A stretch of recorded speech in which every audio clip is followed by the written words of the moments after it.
नमस्कार विद्यार्थियों, MA final के 6 पेपर भारतीय शासन और राज्य व्यवस्था का अध्ययन कर रहे थे।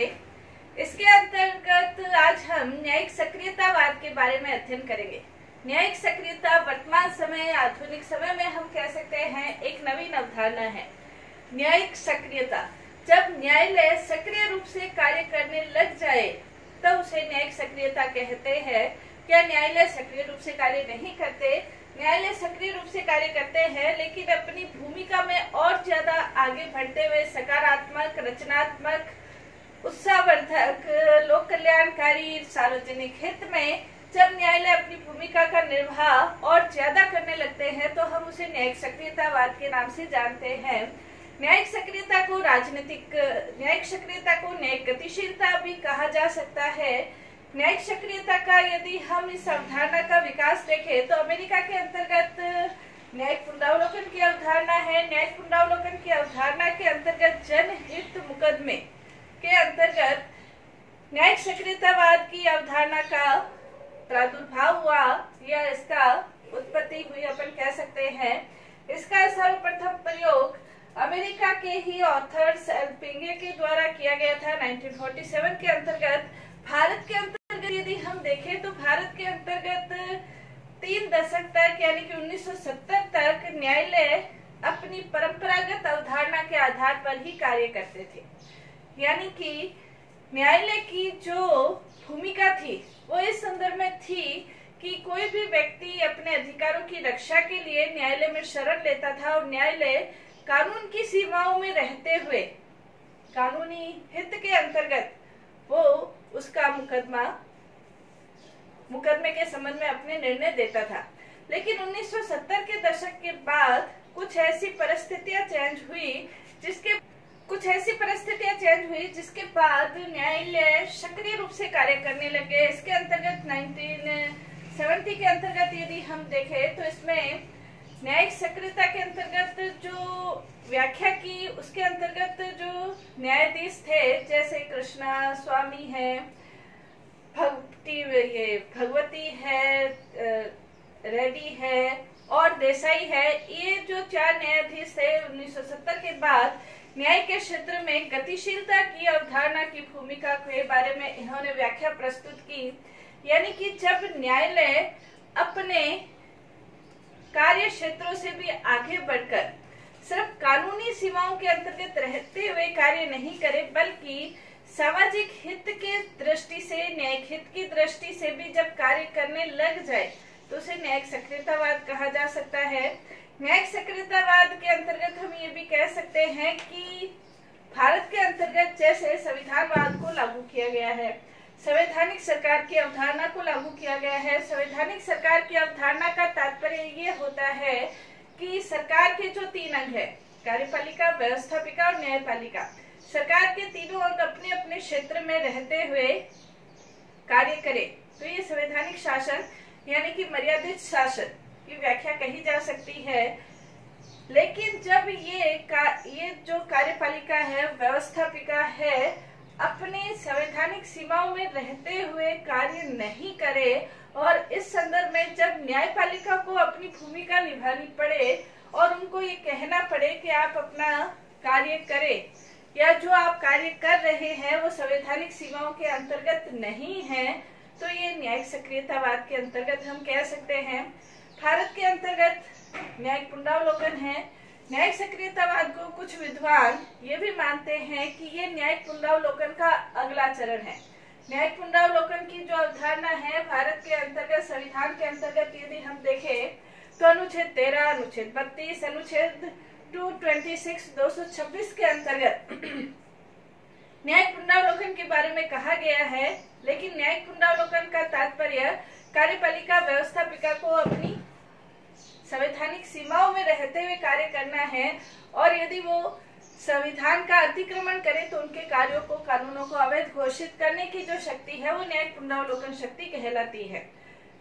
न्यायिक सक्रियता न्यायिक पुनरावलोकन से एक कदम आगे है। यानी कि जहां पर न्यायिक पुनरावलोकन की व्यवस्था है वहां सर्वोच्च न्यायालय या न्यायालय के द्वारा न्यायिक सक्रियता की भूमिका के रूप में भी कार्य किया जा सकता है। यदि हम न्यायाधीश लाहोटी के शब्दों में यदि हम देखें तो उन्होंने ये कहा है कि जब सरकार के दोनों अंग यानी कि व्यवस्थापिका और कार्यपालिका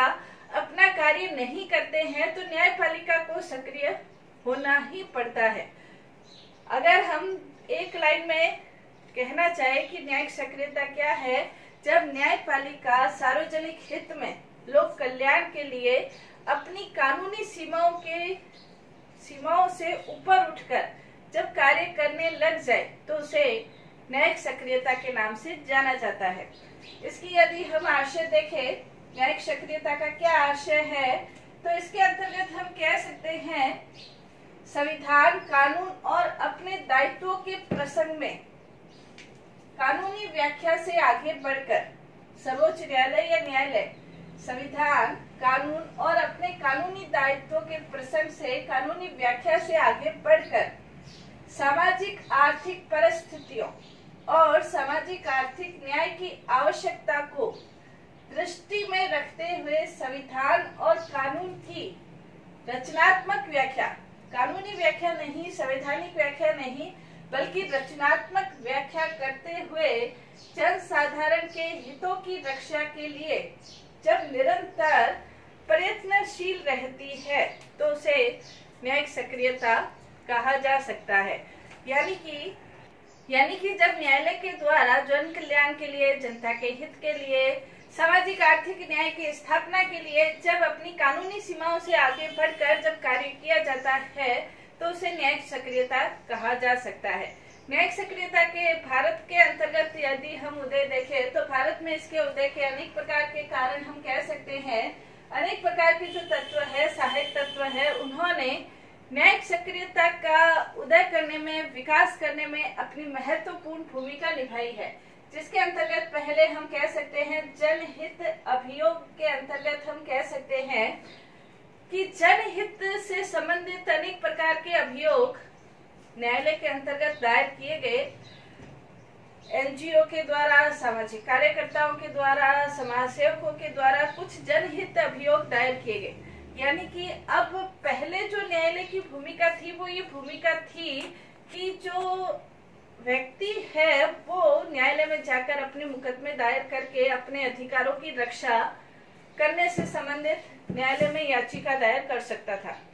लेकिन अब न्यायालय ने अपनी परंपरागत इस भूमिका से बढ़कर अब अन्य कोई व्यक्ति भी,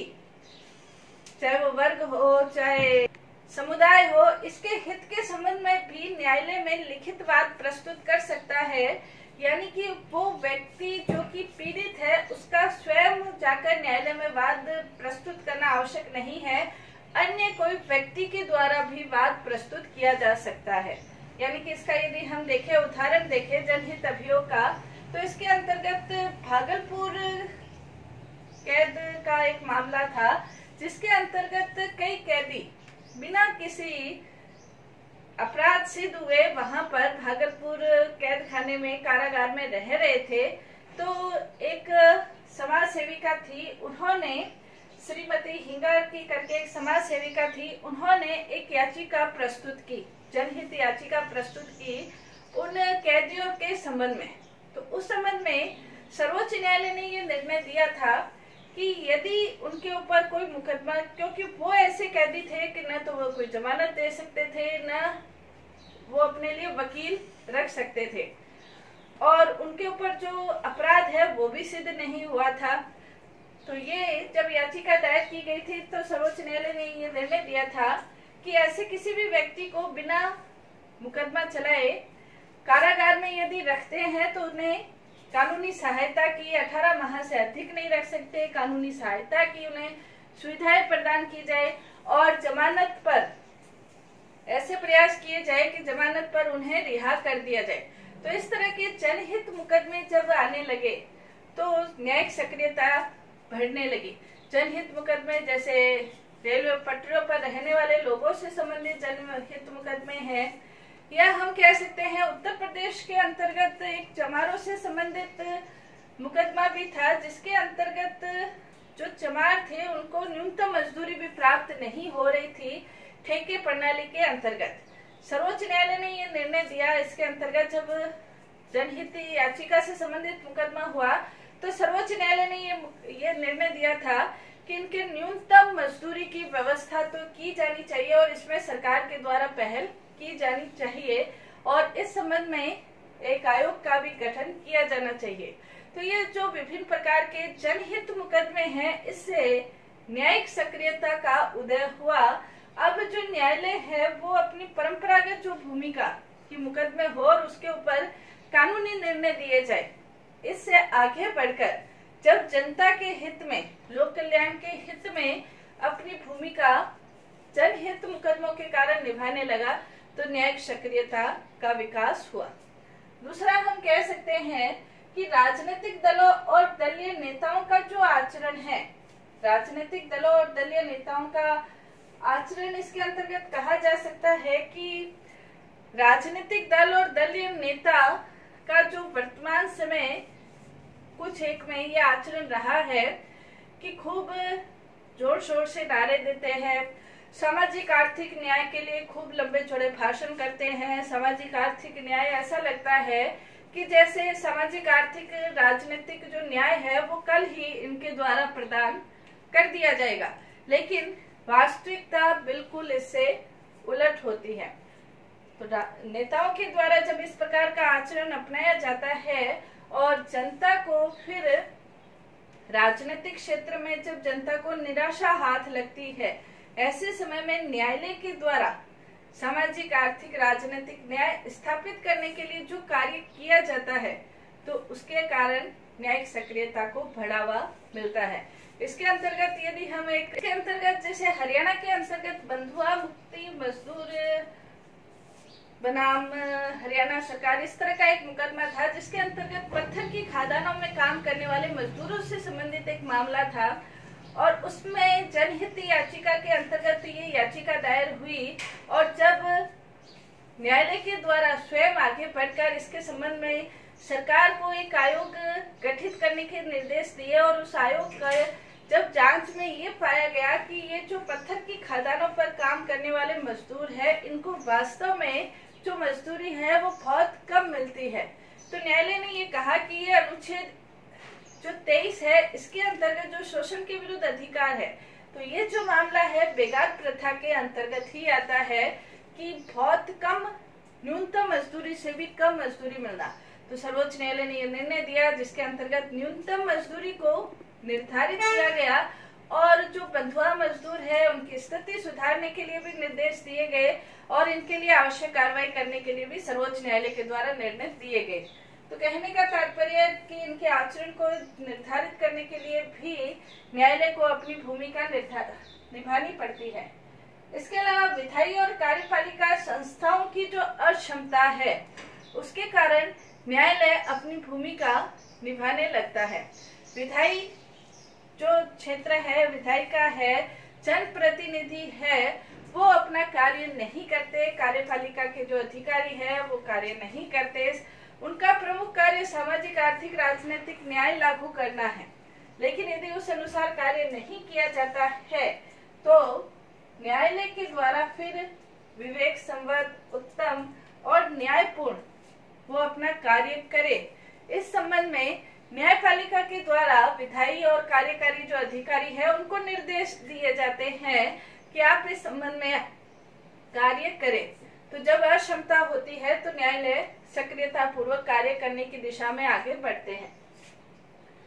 नेक्स्ट, सर्वोच्च न्यायालय को कार्य सौंपकर जो कार्यपालिका है वो अपने दायित्व से बचने की कोशिश करते हैं। जैसे यदि हम देखें तो जो विवादित ढांचा है वो ध्वस्त करने से संबंधित मामला हो, पर्यावरण से संबंधित मामला हो या किसी घोटाले से संबंधित मामला हो, कोयला खदान का मामला हो, जो कार्यपालिका अधिकारी है वो ऐसे मामलों को सर्वोच्च न्यायालय को सौंप देते हैं ताकि वो इन कार्यों से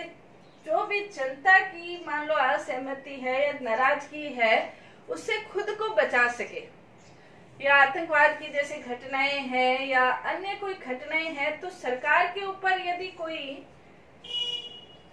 नाम लगे सरकार का, तो सरकार इससे बचने के लिए ये मामले सर्वोच्च न्यायालय को सौंप देती है। सर्वोच्च न्यायालय को जब ये मामले हल करने पड़ते हैं तो ऑटोमेटिकली सर्वोच्च न्यायालय की जो सक्रियता है वो बढ़ जाती है। नेक्स्ट, इसके अंतर्गत राजनीतिक और प्रशासनिक क्षेत्र में आज हम देखते हैं बहुत ज्यादा भ्रष्टाचार है। तो उस भ्रष्टाचार को रोकने के लिए भी न्यायालय खुद जांच एजेंसियों की मांग करते हैं, आयोग की मांग करते हैं, और कई ऐसे घोटाले हैं जो कि सर्वोच्च न्यायालय के कारण ही, नोट के बदले वोट का मामला है, काले धन का मामला है, मिलावट का मामला है, स्पेक्ट्रम घोटाला है, आदर्श सोसाइटी घोटाला है, राष्ट्रमंडल खेल घोटाला है। ये ऐसे घोटाले हैं कि जिसे न्यायालय के सक्रिय रूप से कार्य करने के कारण ही ये घोटाले जनता के सामने आ सके हैं, और न्यायालय इस संबंध में आवश्यक निर्देश देकर, जांच एजेंसियां बैठाकर, अपने खुद के अनुसार निर्णय लेकर इस संबंध में कार्यवाही करता है। तो ये न्यायिक सक्रियता का बढ़ने का एक कारण हो सकता है। न्यायिक सक्रियता के बारे में और भी हम अध्ययन करेंगे नेक्स्ट क्लास में। धन्यवाद।